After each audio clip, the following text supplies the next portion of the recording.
సచివాలయంలో సీఎం రేవంత్ రెడ్డి మంత్రి శ్రీధర్ బాబుతో ఎంఆర్ ప్రతినిధులు సమావేశమయ్యారు. వివిధ కేసులతో పెండింగ్ లో ఉన్న తమ ప్రాజెక్టుల వివాదాలను పరిష్కరించాలని సంస్థ ప్రతినిధులు కోరారు. దీనిపై స్పందించిన సీఎం ఎంఆర్ ఒప్పందాల డాక్యుమెంట్స్, కోర్టు కేసుల వివరాలతో పాటు కేంద్ర ప్రభుత్వ సూచనలన్నీ క్షుణ్ణంగా పరిశీలించాలని అధికారులను ఆదేశించారు.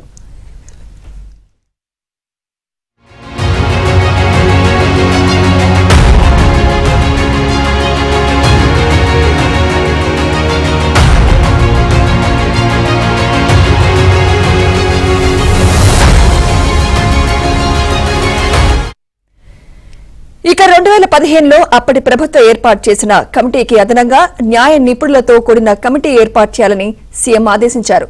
యుఏఈ ప్రభుత్వ ఆమోదంతో ఒక లీగల్ ఏజెన్సీని ఏర్పాటు చేస్తామని సంస్థ ప్రతినిధులు ప్రతిపాదించగా వారి ప్రతిపాదనను సీఎం రేవంత్ ఆమోదించారు. ప్రభుత్వం ఏర్పాటు చేసే కమిటీ వారితో సంప్రదింపులు జరిపి తదుపరి సూచనలు, సలహాలు అందిస్తుందని తెలిపారు.